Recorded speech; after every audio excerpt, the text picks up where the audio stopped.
بس رمضان کی سب سے بڑی تیاری کیا ہے کہ اپنے دلوں کو صاف کر لو پہلے سے، کہ جس دل میں نفرت ہو، بغض ہو، کسی کے لیے غصہ ہو، کسی کے لیے کیا کیا جذبے ہوں، دل صاف کرنا۔ ہمارے گھروں میں روزانہ جھاڑو ہوتا ہے، یہاں مدرسے میں روزانہ صفائی ہوتی کہ نہیں ہوتی؟ کیونکہ دنیا کی اصل گندگی ہے تو جھاڑو ہاتھ سے نہیں چھوٹ سکتا۔ حرم شریف میں دیکھا کیسے چاروں طرف خدام پھر رہے ہوتے ہیں برش لے کر، تو دل پہ غبار ایسے آتا ہے جیسے صحن میں غبار آتا ہے، دل پہ گندگی ایسے آتی ہے جیسے صحن میں آتی ہے۔ تو ہم نے نظام بنایا ہوا ہے، لوگ مقرر ہیں وہ روزانہ جھاڑو دیتے ہیں۔ تمہارا دل ایک آنگن ہے، ایک صحن ہے، اس میں بغض، نفرت، حسد، پتہ نہیں کیا کیا گندگیاں آئیں گی اور آتی رہیں گی۔ بچوں ایک کام کرو، جھاڑو پکڑ لو، صاف کرو۔ یا اللہ معاملہ تجھ سے کرنا ہے، لوگوں سے نہیں۔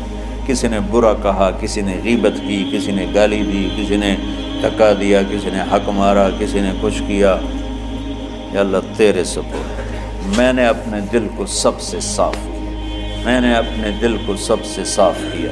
یہ اتنی بڑی عبادت ہے کہ بڑے بڑے نفلوں والے، تہجد والے، حج عمرے روزے والے تمہیں نہیں پکڑ سکے، کیونکہ اس کا کرنے والا دنیا میں کوئی نہیں۔ نفل پڑھنے والے تو بے شمار ہیں، عمرے کرنے والے بے شمار ہیں، علماء بے شمار ہیں، حاجی بے شمار ہیں، سخاوت کرنے والے بے شمار ہیں، لیکن اس ٹکڑے کو صاف کرنے والا لاکھوں میں ایک بھی نہیں۔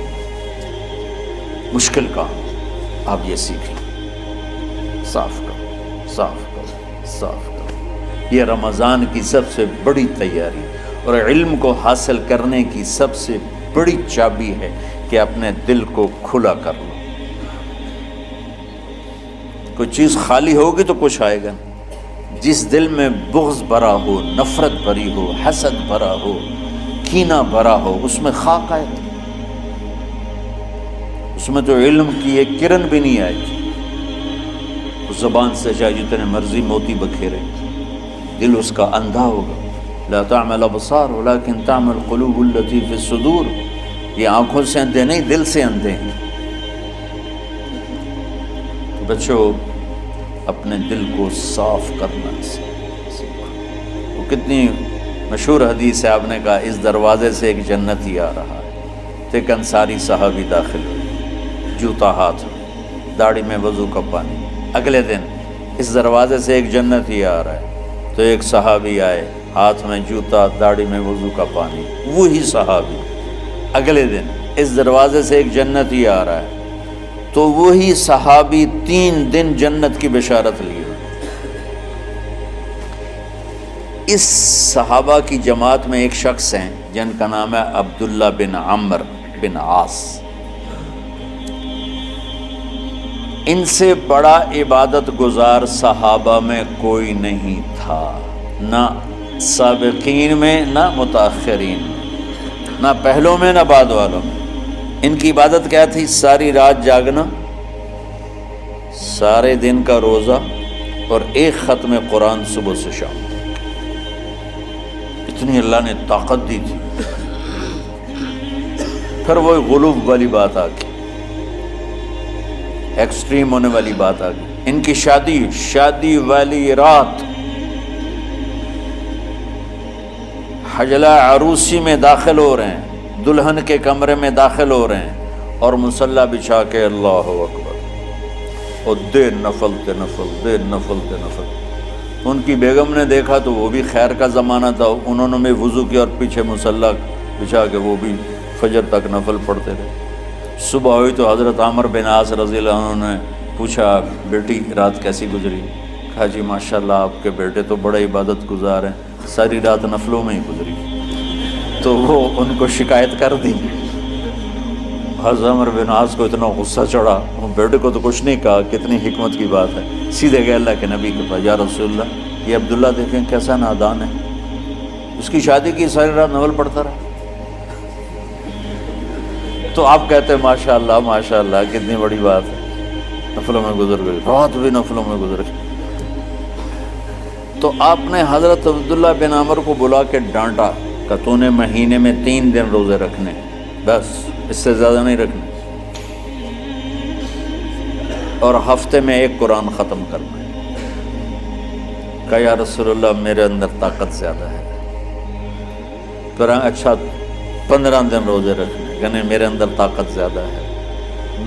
آپ اس کو تھوڑا تھوڑا کر کے گھٹاتے رہے، اور وہ ہر دفعہ نہیں یا رسول اللہ میرے اندر طاقت زیادہ ہے۔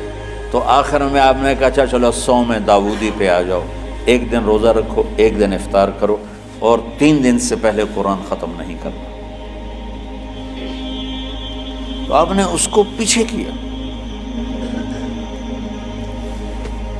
یہ بیٹھے تھے اس محفل میں، ان کے دل میں آیا کیا یہ بزرگ مجھ سے زیادہ عبادت کرتے ہیں؟ رات میں ساری جاگتا ہوں، دن روزہ رکھتا ہوں، 1 ختم کرتا ہوں، تو جنت کی بشارت تو مجھے ملنی چاہیے تھی، ان کو کیسے مل رہی؟ یہ کسی کتاب میں نہیں لکھا کہ یہ ان کا جذبہ تھا، لیکن جو کہ میں ان کی سیرت کو جانتا ہوں تو مجھے خیال آتا ہے کہ ان کی نفسیات میں یہ بات آئی ہوگی، چونکہ صرف انہی کو خیال آیا کہ میں جا کے دیکھتا ہوں کہ یہ بزرگ کیا کرتے ہیں۔ تو ان کے پاس پہنچ گئے، چاچا، ذرا وہ ادھیڑ عمر تھے، چاچا وہ میرے ابا تھوڑے ناراض ہیں، تو کچھ دن آپ کے پاس گزار لوں کا، بیٹا بسم اللہ آ جاؤ۔ اب رات ہوتے ہی عشاء کی نماز پڑھ کے انہوں نے جلدی سے چادر اوپر لی اور یوں سراغ کر کے ان چاچے کو دیکھنے لگے ایسے کہ اب یہ کیا ساری رات سجدہ کرے گا، اور ساری رات روتے روتے روتے روتے مصلی گیلا ہو جائے گا، یا ساری رات رکوع کرے گا، ساری رات قیام کرے گا، ساری رات قرآن پڑھے گا، اس تصور سے یوں دیکھ رہے۔ اور وہ بزرگ صحابی تشریف لائے، سرانے پہ سر رکھا، اللہم بسم کا منہ تو وہ احیا ہو گئے۔ اب یہ دیکھ رہے ہیں ابھی اٹھیں گے، ابھی اٹھیں گے، ابھی اٹھیں گے، فجر کی اذان پہ اٹھے۔ اب یہ تو حیران پریشان ہو گئے، یہ کیا ہو؟ اس زمانے میں تو منافق تہجد نہیں چھوڑتے تھے ڈر کے مارے کہ پتہ نہ چل جائے ہمارے کفر کا۔ تو یہ چاچا جنت بھی لے گیا تو ستا بھی پیا کہ چلو کل دیکھوں گا۔ اگلی رات پھر چادر سر پہ کر کے اور یوں سراغ کر کے لیٹے ہوئے اور دیکھ رہے۔ چاچا پھر تشریف لے اور سرانے پہ سر رکھا، اللہم بسم کا منہ تو وہ احیا ہو گئے۔ فجر کی اذان پہ اٹھے، یہ اور پریشان ہو گئے کہ میرا نبی کا فرمان تو سچا ہے، اس میں تو شک بھی کفر ہے، لیکن عمل کیا ہے جس پر اس کو جنت کی بشارت ملی؟ 2 رکعت نفل بھی نہیں۔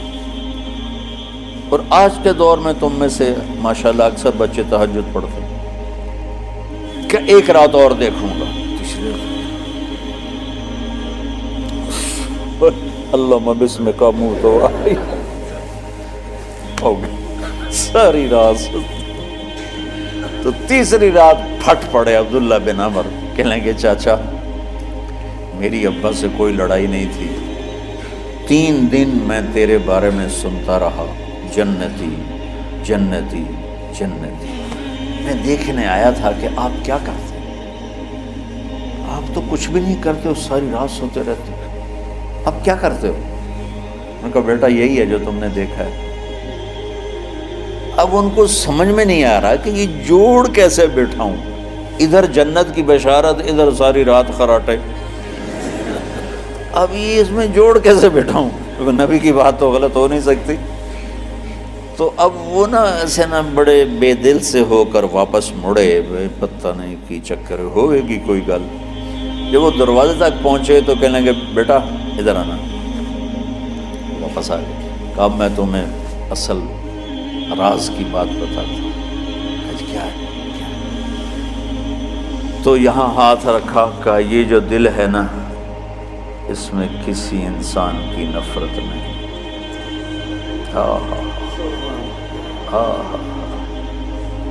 اور جب اللہ کسی کو رزق دیتا ہے، عزت دیتا ہے، مجھے کبھی حسد نہیں ہوا، مجھے خوشی ہوتی۔ تو عبداللہ بن عمر نے کہنا تھا ہاں یہ بات ہے، نہیں، انہوں نے کہا ہاذا ہوا، اچھل کے کہنے لگے ہاذا ہوا، ہاں ہاں ہاں ہاں یہی ہے یہی ہے یہی ہے۔ پھر کہنے کہ چاچا پر یہ میرے بس کا نہیں، کون کرے گا یہ؟ اتنے بڑے آدمی ہو کر کہہ رہے ہیں کہ یہ میرے بس کا نہیں۔ تو بچوں، دنیا میں جنتی بننا ہے اور علم اللہ سے لینا ہے تو اسے صاف کر دو، سب کی نفرت سے۔ سب، اس نے مجھے یہ کیوں کہا، اس نے مجھے یوں کیوں دیکھا، اس نے میرے بارے میں یوں کیوں کہا، اس نے میرے بارے میں یہ کیوں لکھا۔ اس کی تعریف ہوتی میری کتنی برائی ہوتی ہے، صرف تعریف تو نہیں، بھرا پڑا سوشل میڈیا مجھے گالیاں۔ اللہ کے فضل سے میرے دل میں ایک ذرے کے برابر کبھی کوئی منفی جذبہ نہیں آیا تو میں دھو کے صاف کر دیتا ہوں، یا اللہ میں نے اپنے دل کو صاف کیا، میرا معاملہ تیرے ساتھ ہے، کسی کے ساتھ نہیں۔ یہی آپ رمضان کی سب سے بڑی تیاری، علم کے حاصل کرنے کا سب سے بڑا ہتھیار آپ کو یہ نہیں ہے کہ تمہیں کتابیں یاد ہو جائیں، تمہیں اشعار یاد ہو جائیں۔ تو ساری امت سے کہتا ہوں رمضان کا استقبال کرو دلوں کو صاف کر کے، نفرتوں کو مٹا کے، مذہبی نفرت، دنیاوی نفرت، رشتوں کی نفرت، بول چال کی نفرت، سیاست کی نفرت، لین دین کی نفرت، ان سب سے اپنے دل کو صاف کرو تاکہ رمضان میں اللہ نے علم اتارا، اللہ تعالیٰ آپ کو علم عطا فرمائے، اور باقی لوگ جو عام دنیا میں زندگی گزار رہے ہیں ان کے دلوں میں اللہ رمضان کا نور اتارے اور اپنے اور ہدایت کا نور اتارے۔ یہ سب سے بڑی تیاری ہے اس کی۔ اور کسی سے گلہ ہے، غصہ ہے، ناراضگی ہے، کسی سے بولتے نہیں ہو، ابھی سے شعبان آ چکا ہے، آپ شعبان سے رمضان کی تیاری شروع فرما دیتے تھے۔ تو اس کی تیاری کیا ہے؟ وہ دلوں کو صاف کرو، معاف کرو، معافی مانگو، تمہارا قصور نہیں پھر بھی معافی مانگ لو، دلوں کو صاف کرو، اور اور اللہ سے سخاوت مانگو کہ اللہ کو سخی بھی پسند ہے اور صاف دل والا بھی پسند ہے۔